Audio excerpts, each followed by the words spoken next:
Ada Kementerian Sains dan Teknologi Tinggi. Iya.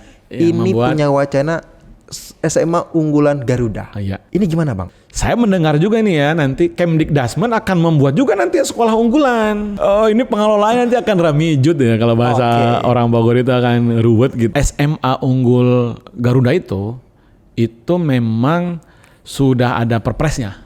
Oke, sudah ada perpresnya. Tahun 2024. Wow. Apakah ini menjawab persoalan mendasar pendidikan Indonesia? Kami khawatir selesai 2029 ini sekolah tutup. Kami dari P2AG tentu berharap ketika ada SMA unggulan Garuda, apapun mereknya, prinsip penyelenggaraan pendidikan itu berkeadilan, demokratis, non-diskriminatif. Bang, di lab school ada makan bergizi gratis nggak, Bang?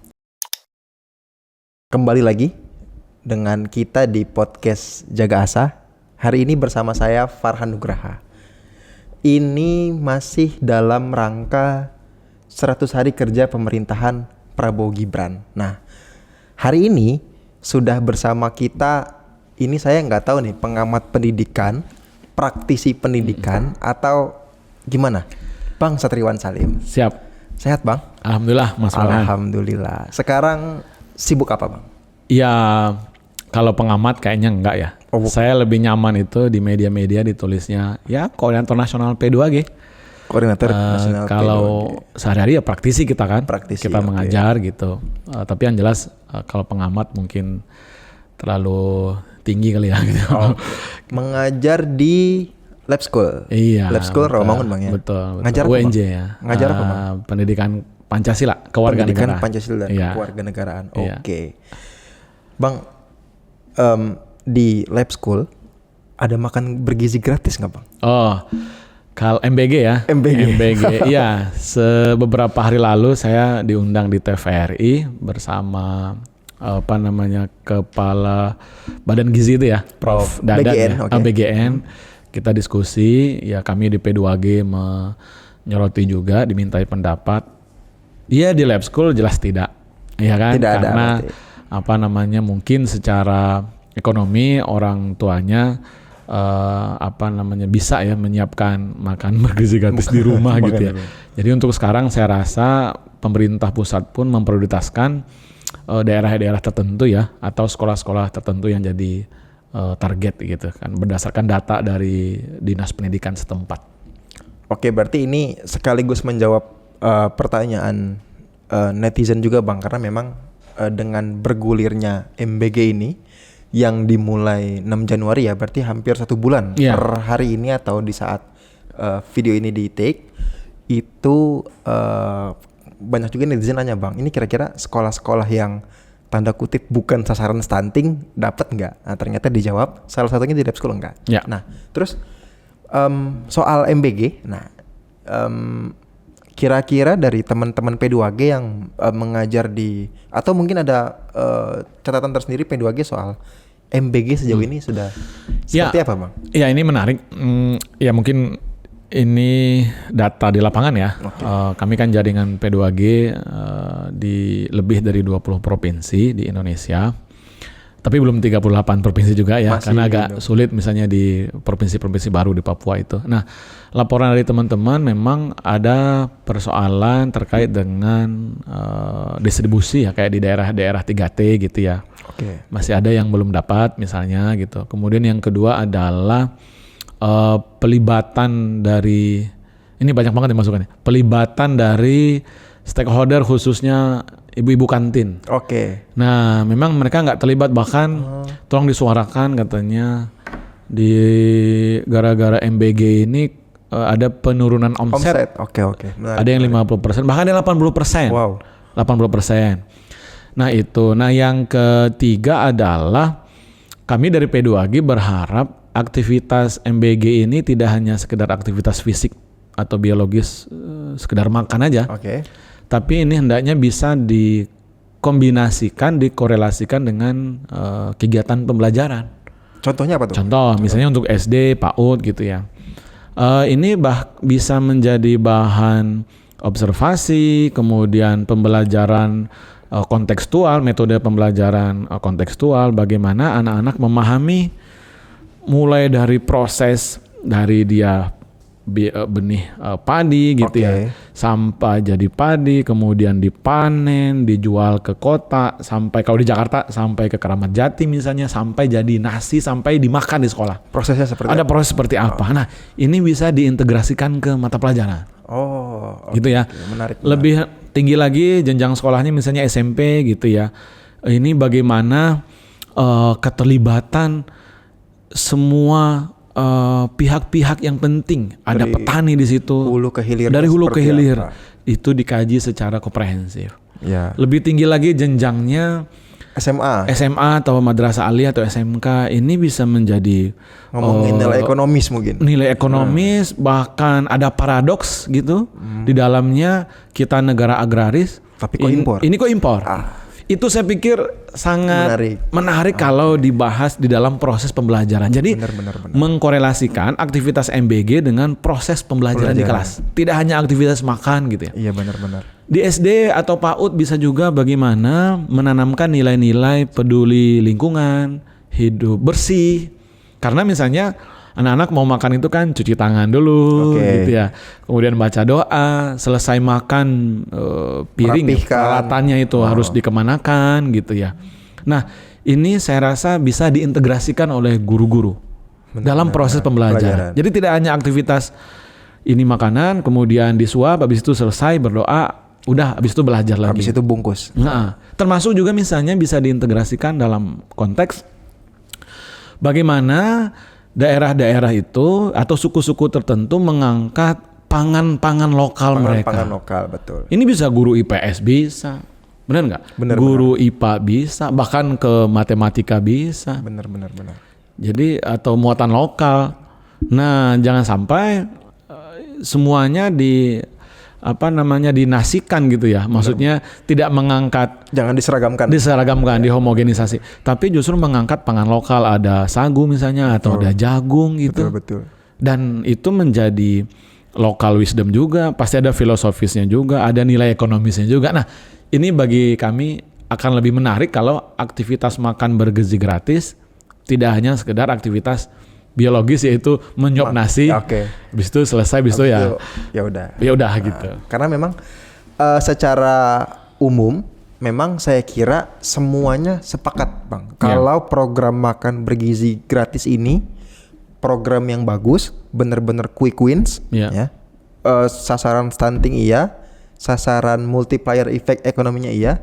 Memang catatan-catatannya soal implementasi. Karena di beberapa sekolah yang sempat saya kunjungin ya, keperluan liputan, ada guru-guru yang mengeluh karena misal menunggu makanan ini datang, akhirnya jam pelajaran terganggu. Ada juga menunggu pejabat tertentu seremonial, anak-anak terganggu. Ya, itu kan memang tadi usul dari Bang Satriwan ini diintegrasikan ke kurikulum. Dan yang kedua mungkin soal kantin ini saya kira menjadi sangat penting, Bang, karena yang apalagi kalau sekolah yang pulangnya jam 12 siang, itu saya pikir omsetnya benar-benar kerasa tuh, Bang. Bisa diatur secara proporsional saya rasa. Tidak harus juga, ini kan nanti kalau sudah jadi program yang reguler, yang sudah sustain gitu ya. Sustain itu kan tiap hari ya. Iya. Nah, saya pikir nggak harus tiap hari juga melibatkan kantin, tapi di hari tertentu dibagilah. Kalau di daerah itu kan sekolahnya masih 6 hari. Nah, bisa saja kantin itu terlibatnya misalnya 2 hari atau 3 hari. Ya karena biar ada persiapan. Kantin ini kan juga ada konteks ekonomisnya kan, mereka juga udah puluhan tahun biasa di situ. Benar. Ya kan, dan tidak ada yang mengganggu juga kan sebenarnya. Dan mereka sudah mendapatkan berkah gitu ya. Dari sekolah itu kan sudah lebih 10 tahun. Kalau dihitung-hitung sudah berapa ratus juta mungkin atau miliar bahkan. Iya. Ya kalau kantinnya yang besar, terus sekolahnya juga besar.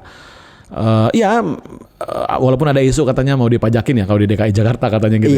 Kantin sekolah. Tapi terlepas dari itu, bisa melibatkan kantin di hari tertentu, tapi juga melibatkan entitas UMKM di luar kantin sebagai supplier ya. Sebagai supplier. Jadi dua-duanya kita kasih lah kira-kira begitu oleh pemerintah, kira-kira begitu. Nah, selama ini kan kantin belum. Iya nggak? Iya, Kantin betul. kan nggak dilibatkan, suppliernya kan dari luar ya, Selalu dari SPPG. dari SPPG itu. Dan itu kan entitas bisnis, ada UMKM juga ya. Iya. Nah, kantin ini kan juga UMKM. Jadi tidak bagi saya lebih proporsional ya. Tidak 6 hari itu kantin semua yang jadi supplier tunggal. Siap. Selama ini kan kantin juga di daerah-daerah kan nggak dipungut apa-apa juga kan biasanya kan. Betul. Jadi sekarang ya berbagilah dengan UMKM gitu. Oke, menarik. Ini memang salah satu wacana juga Bang. Memang Iya. sebenarnya salah satu usulan sih. Saya sempat terpikir soal makan bergizi gratis ini agar lebih efisien. Bagaimana dikemas dengan standarisasi kantin misal. Iya. Jadi insentifnya ini kepada murid berupa voucher Bang. Jadi anak-anak ini tinggal beli makan dengan makanan yang sudah terstandarisasi gitu loh. Nah itu mungkin akan menjadi PR tapi bisa menjadi salah satu opsi lah. Iya. Kira-kira begitu. Nah ini ngomongin sekolah pendidikan di 100 harinya Pak Prabowo ini memang banyak bahan, Isu. banyak isu. Iya. Ini baru 100 hari. Bagaimana ke depan? Iya. Nah, masih bicara soal sekolah Bang. Ya, mumpung ada Bang Satriwan di sini. Iya. Nah, ternyata isunya tidak cuma soal makan bergizi gratis Bang. Iya. Ini terbaru. Ada kalau ibaratnya COVID varian baru. Nah, ini saya pikir ini Varian sekolah baru. varian baru. Oh iya. Ya. Apa tuh? Kenapa saya bilang varian baru? Iya. Karena memang sekolah ini kan idealnya itu di bawah leading sektornya kan Kementerian Pendidikan Dasar dan Menengah. Kemendikdasmen. Ternyata kementerian lain Iya. di satu sisi Kementerian Sosial itu mengeluarkan wacana soal adanya sekolah rakyat. Oke, Kementerian Sosial ya. Kementerian Sosial. Ya. Di satu sisi ini bahkan sudah dikonfirmasi oleh Menko Pemberdayaan Masyarakat. Ya. Caimin yang menaungi Mensosial. Nggak mau kalah di satu sisi ini seakan-akan berlomba-lomba memberikan quick win. Quick win ya. Di satu sisi Kementerian Sains Teknologi Pendidikan Tinggi. Nah, ternyata ikut-ikutan tanda kutip bikin sekolah. Terlalu yang mana yang duluan? Biar ketahuan siapa yang menjadi Ikut-ikutan ya. ikutannya. Mungkin abang punya ceritanya. Oke. Selain Kemensos, ada Kementerian Sains dan Teknologi Tinggi. Iya. Ini punya wacana SMA unggulan Garuda. Iya. Ini gimana bang? Ada sekolah rakyat, ada sekolah Garuda. Yang satu untuk tanda kutip kelompok masyarakat prasejahtera. Iya. Yang satu untuk kelompok masyarakat tertentu. Gimana bang? Ya, ini menarik memang ya, isu terkini juga ya di 100 hari quick win-nya gitu ya. Kalau sekolah SMA unggul Garuda itu memang sudah ada perpresnya. Oke, sudah ada perpresnya. Tahun 2024. Wow. Nah, perpres nomor 189.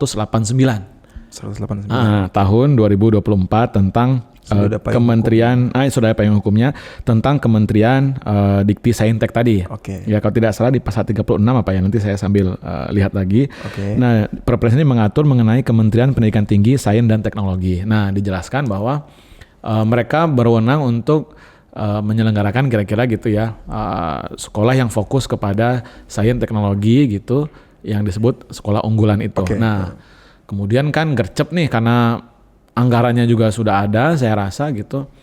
Paparannya kan sudah tersebar tuh, paparan Prof Stella ya sebagai wakil menteri, wakil menteri Dikti Saintek itu 100 slide gitu, banyak banget itu. Kami melihat sudah serius soal ini SMA unggul ini. Jadi infrastrukturnya juga kan dia dibagi dua nih, setahu saya. Kalau membaca dari paparan Prof Stella itu yang tersebar di publiknya. 20 yang existing, SMA unggul Garuda yang existing, sama 20 yang baru, ya kan? Yang existing ini yang transformatif istilahnya, yang sudah ada dengan syarat-syarat tertentu. Kemudian ditransformasi menjadi. Kemudian yang satu lagi betul-betul baru, yang kemarin rame katanya mau mencari lahan di NTT, kemudian di IKN gitu ya, dan seterusnya. Nah, ini memang menjadi polemik ya. Pertanyaan publik yang sederhana tadi, ini kok sekolah dikelola oleh Kementerian Dikti lain Saintek. di luar Dikdasmen. Betul. Nah, sambil itu berjalan isunya, kemudian muncul Sekolah rakyat. statement dari Kementerian Sosial, kemudian dari Menko-nya, dari Gus Muhaimin itu, ada juga sekolah rakyat. Nah, saya diwawancara seminggu yang lalu oleh salah satu koran gitu ya, bersama Wakil Ketua Komisi 10. Kami melihat, karena ini aturan detailnya kan nggak ada nih, kita kan hanya membaca, kalau yang SMA Unggul Garuda kan kita Sudah baca ada, PPT aja. Sudah ada itunya ya. Ya baru PPT sih. Oke. Rencana gurunya, desain kelasnya, kurikulumnya gitu misalnya. Tapi kalau sekolah rakyat kan baru statement aja. Ini sekolah untuk yang miskin, ekstrim katanya gitu ya. Nah ini makin pusing nih kita. Ya kan, publik yang awam pun melihat makin pusing. Kenapa? Di Undang-Undang Dasar 1945 pasal 31 dikatakan bahwa pemerintah menyelenggarakan satu sistem pendidikan nasional. Oke. Satu sistem pendidikan nasional. Kalau begini, ini bukan satu lagi, ini multiple system gitu. System. Sekolah-sekolah negeri selama ini itu menampung anak-anak yang miskin juga dengan jalur yang tadi yang kita diskusikan, jalur afirmasi yang kita diskusikan juga di podcast JA ini kan. Jalur afirmasi itu ada untuk anak-anak yang tidak mampu. Oke. Anak-anak yang berprestasi, ya kan, yang misalnya cerdas istimewa gitu, itu difasilitasi juga dengan jalur apa? Prestasi kan? Jalur prestasi. Nah, sekarang dengan adanya SMA Unggul Garuda, kekhawatiran publik adalah, termasuk kami sebagai civil society, nanti anggaran pendidikan akan terfokus ke yang 1% ini, kira-kira anak yang cerdas istimewa ini. Oh, betul. Karena SMA unggulan itu kan anak-anak yang betul-betul secara akademik, IQ-nya sudah yang sudah jenius gitu ya, dengan syarat-syarat tertentu gitu. Dan sekolahnya itu ada boarding sistemnya. Kurikulumnya juga bukan kurikulum nasional, tapi kurikulum internasional IB. Ya kan, kurikulum nasionalnya ada, tapi untuk mata pelajaran tertentu ya sejarah, PPKN, agama Islam, bahasa Indonesia. Itu mungkin jam pelajarannya sedikit, Bang. Ya, paling 2 jam lah ya. Nah, fokusnya mereka ke ke IB tadi, yang fokus ke STEM lah misalnya. Ke science, teknologi, ya kan, engineering gitu, matematika, bahasa asing gitu. Itu kami lihat memang sudah sangat siap dari aspek kurikulum, aspek guru, aspek tenaga kependidikan, termasuk fisiknya, fasilitas semuanya. Itu di paparannya dan anggarannya juga ada. Nah, ini justru kekhawatiran kami akan memunculkan ketimpangan ya. Akan memunculkan ketimpangan yang makin lebar. Terus lagi ada sekolah rakyat. Sekolah rakyat. Dulu ini kan sekolah Belanda, ini sekolah rakyat ya. Nah, kesannya perjuangan aja. Iya, perjuangan, dan kemudian kan menjadi sekolah negeri nih, SD negeri gitu. Iya.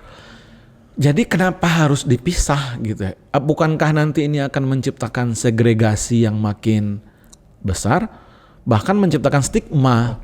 Ini sekolah yang anak miskin. Oh, itu sekolah anak yang pintar tuh, SMA Unggul Garuda. Nah, kalau yang menengah-menengah ya SMA negeri, SD negeri, SMP negeri. Nah, ini jadi mirip medio awal abad 20, Bang. Oh gitu ya, guru sejarah ya. Ya, betul, awal abad 20 ya kan. Betul. Jadi ada sekolah dengan kelompok tertentu ini kan menjadi apakah tidak menjadi jurang, Bang? Ya, itu yang kita khawatirkan. Tapi misalnya begini, ada juga kami kan berdiskusi juga ya di internal di P2G gitu. Di luar negeri pun sebagai benchmarking gitu, misalnya di Inggris tahu saya juga ada SMA unggulan itu gitu, atau SMA unggul itu gitu ya. Di Inggris atau di beberapa negara lain juga ada. Tapi balik yang tadi, anggaran mereka itu bisa berkeadilan untuk yang sekolah negeri pada umumnya. Karena ini kan hanya 40. Kalau yang SMA unggul ya, 40 Unggul Garuda itu kan hanya 40. Katakanlah satu angkatan berapa? Katakanlah satu angkatan, karena mereka terbatas juga penerimaan muridnya. Betul. Anggaplah satu angkatan itu sekitar 200 misalnya, tapi saya rasa nggak mungkin ya. Katakanlah 100, Bang. 100 lah misalnya gitu. Nah, setahun itu mereka memproduksi quote unquote berapa murid? Dari 40 itu sampai 2029, Mas Farhan. Oh, berarti tahun pertama setahu saya angkatan dulu, pertama ini 4. Jadi 4 yang lama, 4 yang baru, 4 yang transformatif gitu ya. 4 yang baru. Baru. Ya 4 yang existing, misalnya Tarnus nanti akan dijadikan SMA Unggul Garuda, kemudian SMA Pradita Dirgantara itu, ya kan, kemudian beberapa kayak di Bali misalnya Bali Mandara ya kalau nggak salah. Iya. Kalau kita lihat di PPT-nya ya, di paparannya. 4 yang baru, berarti 8. Nah 8, nanti tahun kedua 16, tahun ketiga sampai 40 lah kira-kira. Itu berapa dibanding dengan jumlah peserta didik keseluruhan kita yang di angka 54 juta. Hitungan kami ini, ya 1-2% saja sebenarnya yang dikelola di SMA unggulan ini. Oke. Nah jangan sampai anggarannya fokus ke yang 2% yang cerdas istimewa ini. Yang lain justru sekolah yang kita sebut tadi yang biasa-biasa itu justru tanda kutip tertinggal secara tidak sengaja. Dari politik anggarannya, gurunya misalnya Mas Farhan, kalau kita lihat di boleh Bang di spill. Nah saya lihat ya, misalnya gurunya itu ada dari luar negeri, soal gaji ya. Nah ini kan menciptakan kecemburuan juga nanti nih. Guru-gurunya digaji kalau yang dari luar negeri itu yang senior gitu ya, itu sampai 55 juta. Wow. Sebulan ya. Tertarik nggak tuh ya? Kayaknya lebih besar dari staf khusus kementerian itu ya. Wah, lebih besar. Nah, international teacher ya 55 juta. Kemudian international teacher yang junior itu 27 juta 700. 27 juta. Pimpinannya 60 juta, mungkin kepala sekolah gitu Kepala sekolah 60 juta, oke. Guru lokal, nah, ini merendahkan guru lokal ini ya. 25 juta. Guru lokal 25 juta. Nah, ya kayak kamu lah, guru sejarah gitu, nanti kalau jadi di sana 27 juta. 25 juta 25 local juta. teachers. Guru BK 10 juta. Guru BK 10 juta. Guru BK 10 juta. Wah, ini saya punya dugaan kenapa gajinya tidak lebih besar, Bang, guru BK. Karena muridnya nggak perlu diarahin. Mereka sudah punya mimpi semua. Betul. Dan sudah dijamin beasiswa unggulan atau LPDP nanti. Iya, kan kalau diprioritaskan. Kan kalau guru BK kita kan diarahin. Capek ya ngurusin A, B, C sampai Z. 300 anak satu kelas 12. Iya, betul. Mau ke UI, mau ke ITB, mau ke UNJ, mau ke UNY ya enggak? Belum urusan masalah keluarga lain. Belum lagi keluarga, belum lagi ada bullying di sekolah. Aduh. Kalau ini arahnya sudah jelas. Jadi nggak perlu arahan lagi. Nggak perlu arahan. Arahnya sudah jelas senior gitu. Kemana arahnya? Iya ke LPDP, ke luar negeri, karena targetnya besar, masuk ke kampus-kampus Ivy League. Atau mungkin jangan-jangan tidak prioritasnya bukan PTN dalam negeri, Bang. Enggak, memang ya keluar ke Ivy League. Ivy League dari Harvard ke Columbia, Massachusetts, ya MIT gitu kan ya, ke Oxford dan seterusnya. Nah itu memang ada di dalam paparannya gitu. Nah ini sih ya oke, sok-sok aja, tapi jangan sampai kami kekhawatirannya tadi soal anggaran. Sekolah anggarannya itu justru fokus ke sini. Dan ini kan menciptakan kastaisasi juga. Betul. Ya kan, kastaisasi. Nah, kenapa? Karena fokus anggarannya justru ke mereka. Gaji gurunya beda loh itu. Terus pertanyaannya nih, gurunya apa statusnya nih?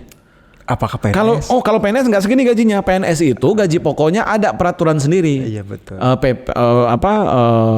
PP atau Perpres nomor 5 tahun 2024 tentang gaji PNS. Itu gaji PNS mulai dari 3A sampai 4E misalnya ya. Enggak ada yang segitu? Enggak. Itu rentangnya 2 juta sampai 6 juta. Gaji pokok PNS. Tertinggi itu ya 6 juta sekian, itu udah senior banget. Masih kalah sama guru BK. Atau jauh. Di sini 10 juta guru BK-nya ya. Terus guru asingnya tadi berapa? 55 juta. 55 juta. Wow. Guru asing yang junior 27,7 juta. Guru lokalnya 25,5 juta. Wow. Nah, ini kan menimbulkan kecemburuan dan ini jelas bukan PNS berarti. Bayangkan sekolahnya sekolah negeri, ya kan? Gurunya dari mungkin kontrak terus dari luar negeri gitu ya.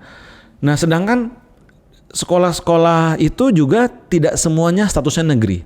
Kalau Bali Mandara negeri, setahu saya negeri, SMA Bali Mandara. Tapi yang lain itu kan yang akan di existing yang existing itu kan nggak negeri. Nah terus kemudian kami khawatir selesai 2029 ini sekolah tutup. Oh iya.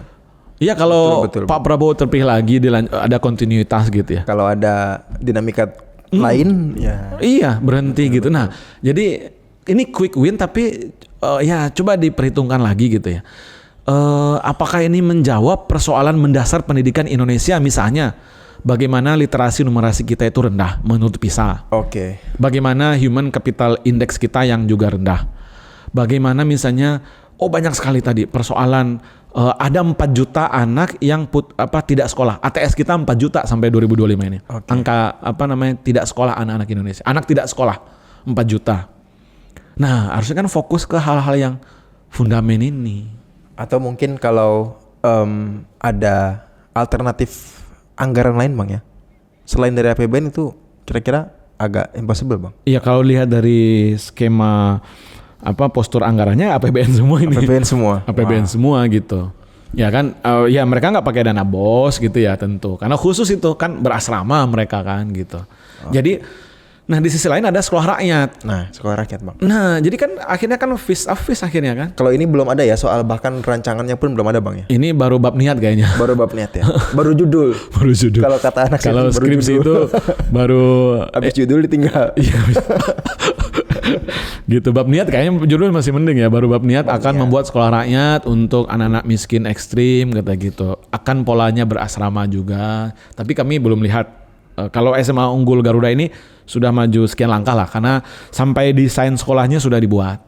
Ruang OSISnya, kemudian kantinnya seperti apa, denahnya, ruang kelasnya, denahnya itu sudah detail. Memang dibandingkan Prof Satrio lebih aktif bicara soal ini Prof Stella. Oh ya, karena bidang ini PPT-nya kan juga setahu saya dari beliau juga nih, yang tersebar di publik. Siap. Nah, ini mungkin katakanlah kalau bahasa Indonesianya mungkin mumpung Bang.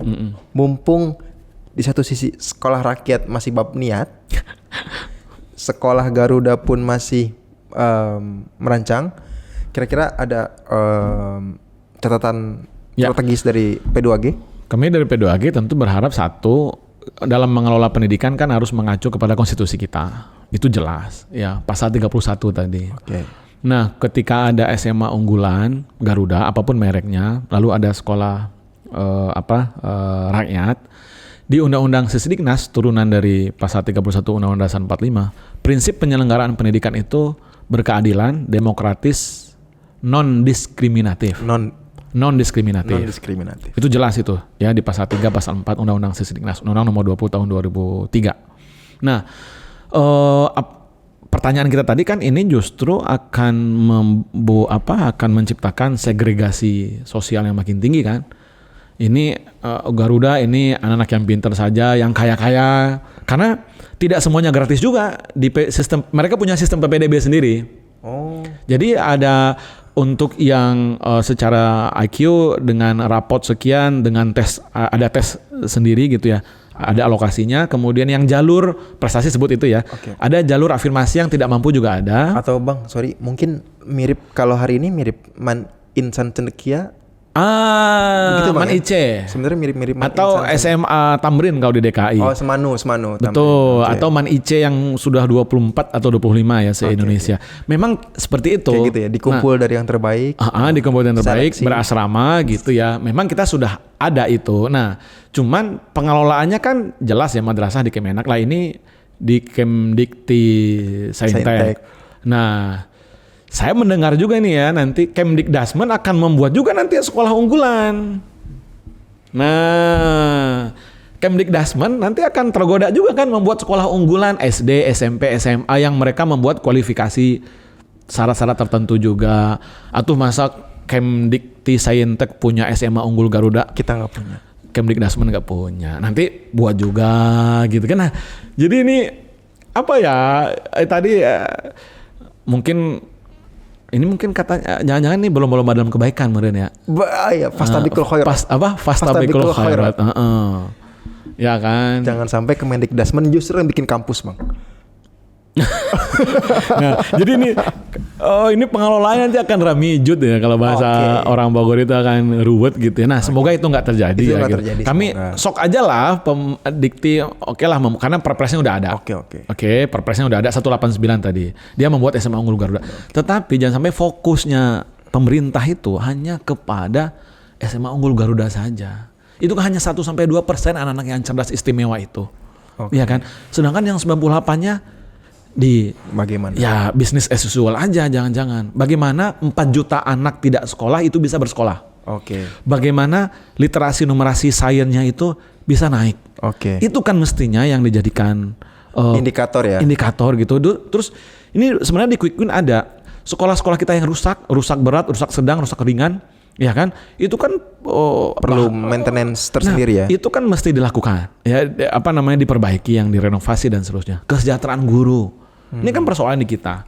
Belum lagi berbicara kualitas perguruan tinggi negeri misalnya. Bagaimana ranking perguruan tinggi negeri kita itu bisa mengejar kita bisa mengejar ya mungkin NUS atau NTU, tapi ini kan ini malah fokus ke mengolah sekolah gitu loh. Oke. Harusnya kan memperbaiki kualitas di PTN, PT kita, perguruan tinggi negeri, perguruan tinggi swasta gitu kan.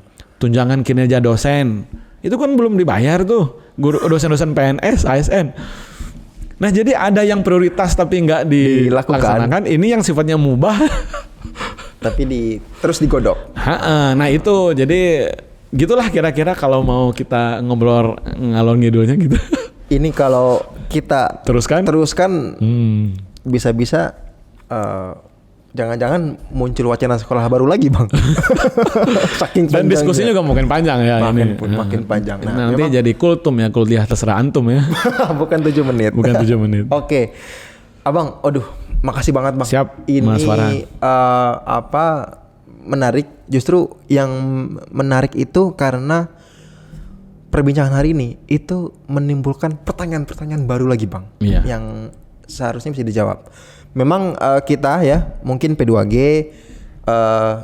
kita sebagai civil society juga berharap apapun program yang dilakukan oleh Pak Prabowo, ya pemerintah lebih tahu apa yang hari ini dibutuhkan. Pemerintah yang tahu hari ini postur anggarannya seperti apa ya. Karena kan Pak Prabowo sering ya bicara soal penghematan, efisiensi. Nah, ya semoga dengan diskusi-diskusi kecil lagi diskusi kecil yang hari ini, ruang fiskal yang tersedia juga bisa membuat pemerintah mengeksekusi kebijakan yang pas ya.